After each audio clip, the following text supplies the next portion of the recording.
Dari optimalisasi visual atau basor adalah mampu menggunakan penglihatan untuk menangkap fenomena yang ada dalam semesta, maupun peristiwa sosial ataupun kejelian dalam peluang bisnis. Para orang-orang hebat ya, orang-orang sukses, para pemimpin, pelopor, inovator, ya, mereka ini seakan-akan sudah bisa melihat lebih dulu kejadian yang belum diketahui orang pada umumnya.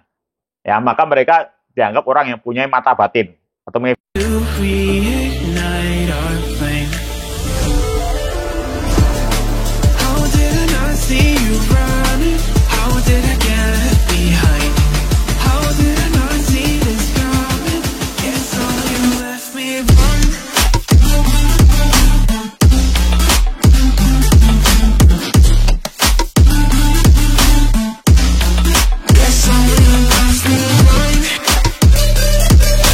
Assalamualaikum warahmatullahi wabarakatuh. Hai guys, ketemu lagi dengan saya, Trainer Amir Faisal. Jika kalian ingin tahu kurikulum beauty saya atau ingin mendownload buku-buku bestseller saya di Gramedia, silakan cari di bio saya di bawah ini. Di sana sudah tersedia semua link-linknya. Baik, kali ini kita sudah masuk pada spiritual NLP yang ke-9. Dalam spiritual NLP yang ke-9 ini kita akan berikan topik neurosemantik syukur. Sekali lagi, neurosemantik syukur. Tapi bagi kalian yang belum subscribe, ya tolong like dan subscribe dulu, supaya nanti kalau ada topik-topik lainnya yang lebih menarik, kalian akan mendapatkan pemberitahuan dari saya. Oke guys, terima kasih kalian sudah like dan subscribe. Neurosemantik itu adalah sebuah ilmu pengembangan diri yang membahas bagaimana bekerjanya secara holistik sistem pikiran, tubuh, emosi batin kita dalam menerjemahkan ide-ide terbaik dan paling inspiring. Nah, sehingga kita bisa merespon, menghasilkan respon, perilaku, kinerja yang paripurna, yang bermanfaat bagi diri kita maupun orang lain dan orang di sekitar kita di ekosistem kita. Manfaat dari neurosemantik adalah menciptakan pemaknaan pikiran yang paling enhancing dan kuat. Kemudian yang kedua adalah menerapkan nilai-nilai hidup terbaik di dalam tindakan dan kinerja.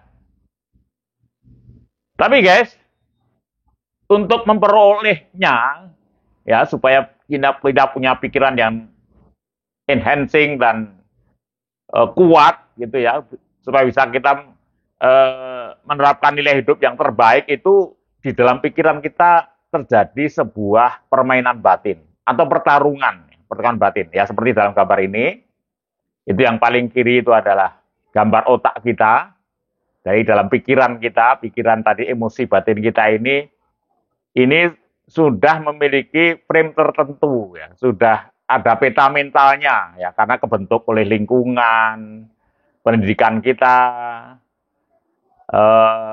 dan semua input-input yang masuk ke dalam pikiran sejak kita lahir sampai dewasa sekarang ini ya. Nah, itu menciptakan sebuah pemaknaan tertentu. Ya, sehingga ketika kita ini menerima stimulus apapun dari luar, itu dalam pikiran kita akan ada sebuah filter gitu ya, yang akibatnya kita akan memberikan respon tertentu. Yang respon itu belum tentu positif, ya, kadang-kadang mendistorsi, kadang-kadang malah negatif seperti itu. Ya, respon, perilaku, kinerja dan sebagainya. Nah, gunanya dari neurosemantik adalah menginterupsi, ya, menginterupsi manakala pemaknaan tadi itu tidak mengelevasi kita. Jadi pemaknaan kita ini menjadi negatif ya, mendistorsi. Nah, ini perlu kita interupsi. Nah, ini gunanya neurosemantik. Nah, sekarang neurosemantik ini kita kaitkan dengan syukur ya. Nah, syukur sendiri ini berasal dari bahasa Arab ya, dari kata syakaro, yaskuru, sukron. ya. Nah, yang artinya adalah pengakuan terhadap nikmat yang diberikan oleh Allah SWT dengan cara mempergunakan nikmat tersebut sesuai dengan kehendaknya. Nah, ini perhatikan kalimat yang kami tulis huruf besar, yaitu mempergunakan nikmat. Jadi inti syukur nanti, meaningnya itu adalah mempergunakan nikmatnya. Jadi ini ada 3 meaning ini ya, secara numismatik ini. Jadi meaning dari syukur itu ya adalah mempergunakan nikmat. Ya, mempergunakan nikmat yang diberikan Allah. Itu ada 3 di situ nikmat itu. Yang pertama adalah nikmat pendengaran atau kita kenal sebagai auditori. Yang kedua adalah nikmat penglihatan atau visual, kemudian nikmat hati atau afidah yang kita kenal dengan kinestetik, ya seperti dalam gambar ini. Nah, ini ada 3 di situ, kenikmatan modalite yang bisa diberikan oleh Allah pada kita. Nah, ini di belakang background itu ada gambar gunung es. Ini adalah pelajaran pertama ketika saya ikut NLP yang International Certified, itu diberi gambar ini. Ya, suruh melihat gambar itu, kemudian apa yang terpikir dari gambar itu. Maka yang terpikir saat itu adalah gunung es itu adalah sebuah fenomena sumber daya kita sebenarnya. Karena apa? Karena dalam gunung es itu bagian yang paling besar dari gunung itu, ya, itu justru tidak kelihatan. Yang kita kelihatan hanya puncaknya saja. Itu sama dengan sumber daya kita ini sama sebenarnya. Jadi bagian terbesar dari diri kita, dari sumber daya kita ini sebenarnya tidak nampak. Tidak nampak di permukaan. Yang nampak di permukaan hanya sebagian kecil. Ini juga dikatakan juga kemampuan bawah sadar itu sebagian besar tidak bisa dilihat. Yang nampak adalah kemampuan sadar itu yang di atas itu, yang di ujung bukitnya itu. Nah, ini syukur juga seperti itu. Ya, kemampuan sam'a atau auditori di situ, ya. Kemudian absoro, ya, penglihatan atau visual, kemudian afidah tadi kinestetik, itu semuanya ada di bawah permukaan yang tidak kelihatan. Yang ini harus kita aktualisir gitu ya. Nah, ini ada ancaman itu di dalam Al-Qur'an itu bagi orang-orang yang tidak bisa tadi mengoptimalisasi ketiga potensi tadi ya, ketiga modalitas tadi. Jadi ini bunyinya adalah dan sesungguhnya kami jadikan neraka jahanam itu kebanyakan dari jin dan manusia. Mereka mempunyai tadi afidah, hati, ya, kinestetik, tetapi tidak dipergunakan untuk memahami, ya, kebesaran Tuhan. Kemudian mereka mempunyai mata visual, tetapi tidak dipergunakan untuk melihat tanda-tanda kekuasaan Allah. Dan mereka mempunyai pendengaran, tidak digunakan untuk mendengarkan ayat-ayat atau kebesaran Tuhan. Nah, maka di sini kalau kita ini benar-benar syukur itu ya, itu kita bisa mengoptimalisasi 3 itu. Jadi kalau orang itu seharusnya kalau orang bersyukur itu seharusnya sukses karena dia orang yang bisa mengoptimalisasi 3 potensi yang kita miliki itu, ya, yaitu pendengaran, kemudian visual dan kinestetika. Nah, sekarang kita mulai dari optimalisasi sam'a atau pendengaran atau auditori. Jadi mengoptimalkan kemampuan mendengarkan, menerima, atau juga termasuk mengakui kebenaran, ya, yang disampaikan oleh siapapun, bukan hanya kepada orang-orang yang kita percayai, tapi kepada siapapun. Kalau memang itu kebenaran, itu kita mau menerima. Nah, hati-hati guys, ini ya. Jadi banyak sekali di antara kita ini jago ngomong, ya, kayak saya termasuk jago ngomong, jago bicara, ceramah, mentraining, ya, itu jago memberi motivasi, tetapi giliran kita ini mendengarkan lemah.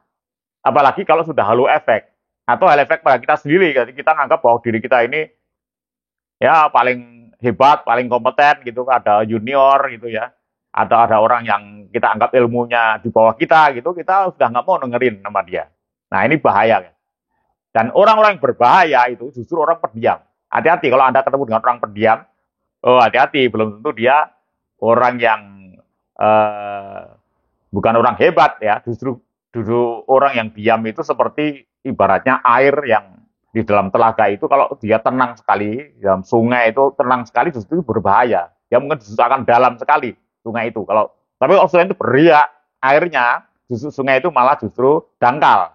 Hati-hati, jadi hati-hati dengan orang yang diam, hati-hati.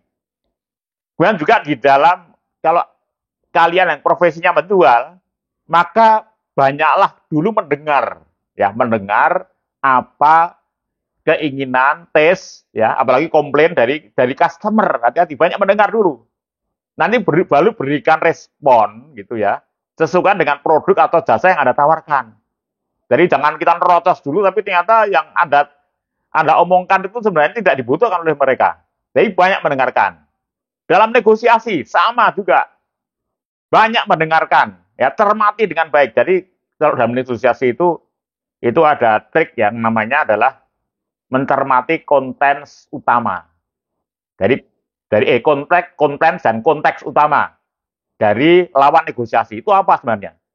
Nah, nanti dari situ nanti kalian bisa menilai dan kalian tinggal nanti apa yang kalian butuhkan. Kalau paling tidak di situ kalau kalian tahu apa konteks dan konten yang utama yang bisa kalian tangkap dari lawan negosiasi, itu kita tinggal antisipasi, ya, kita tinggal respon sesuai itu saja, ya, mungkin Anda lebih efisien, ya. Ini untuk ini nanti memang harus khusus kita berlatih untuk bernegosiasi, tapi intinya mendengar, oke, ya. Jadi sebenarnya mendengar itu adalah sebuah kejeniusan, ya, dari SAMA tadi, optimalisasi dari SAMA auditori itu sebenarnya adalah sebuah kejeniusan.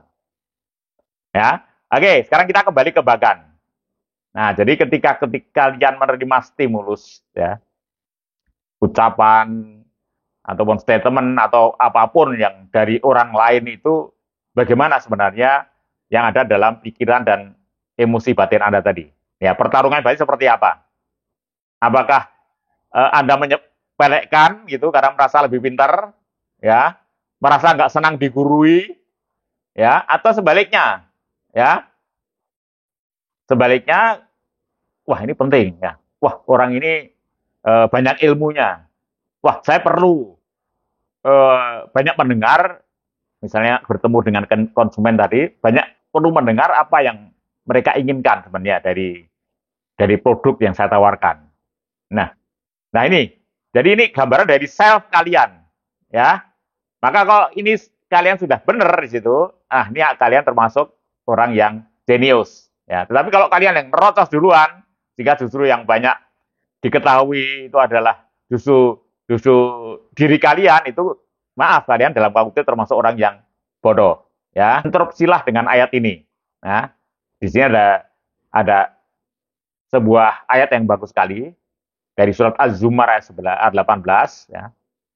Yaitu mereka yang mau mendengarkan perkataan lalu mengikuti apa yang paling baik di antara perkataan itu, mereka itulah orang-orang yang mendapatkan petunjuk.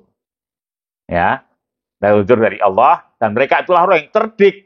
Jadi Al-Quran sendiri mengatakan bahwa orang yang pandai menekan itu orang yang cerdas, orang yang cerdik. Nah, oke teman sekalian, sekarang kita masuk ke basor yang kedua, ya, masuk ke visual. Jadi optimalisasi visual atau basor. Jadi optimalisasi visual atau basor adalah mampu menggunakan penglihatan untuk menangkap fenomena yang ada dalam semesta, maupun peristiwa sosial ataupun kejelian dalam peluang bisnis. Ya, ini optimalisasi basor.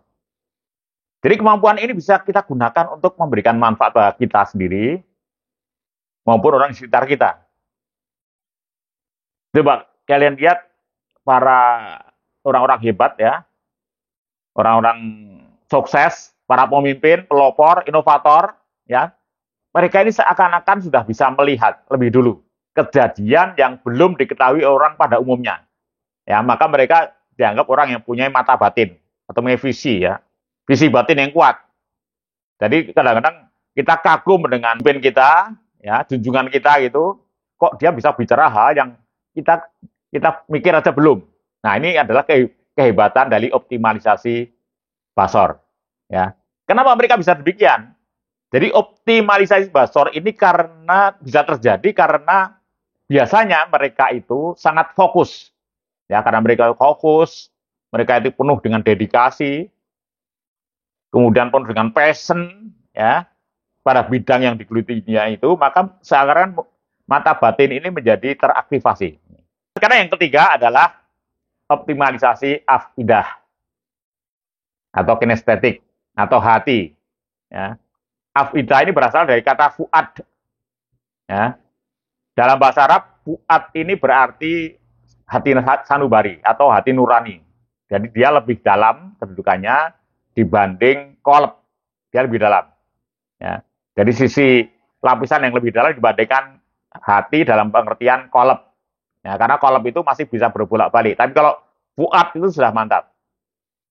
Kalau kolb itu hanya bisa memahami atau mengetahui. Sedang fuad ini seakan-akan bisa melihat sesuatu yang masih misteri. Ya, jadi dari kemampuan tadi, orang-orang hebat tadi, tunjukkan kita, para pemimpin kita ini, dia sudah kemampuan fuadnya tinggi. Nah, kalau pengetahuan dan penglihatan fuad ini dipadukan, ya, antara pengetahuan, pengalaman, maka yang tadinya itu misteri, gitu ya, yang jadi goib itu bisa jadi nyata. Yang tadinya keyakinan, baru keyakinan, itu impian itu bisa menjadi kenyataan. Nah, ini adalah optimalisasi afidah. Nah, makanya para orang-orang hebat itu mereka biasanya optimis. Ya, bukan karena mereka ini asal optimis, karena mereka sudah melihat itu, mata batin mereka itu sudah melihat. Ya, apa yang mau dicapainya mereka sudah melihat. Ya, outcome-nya sudah mereka lihat, gambarnya kelihatan, ya. Nah, sementara kita masih merasa ragu-ragu. Nah, ini adalah kelebihan dari optimalisasi afidah. Oke, guys, ya. Jadi selamat mempraktekkan. Sampai ketemu lagi pada topik-topik berikutnya. Assalamualaikum warahmatullahi wabarakatuh.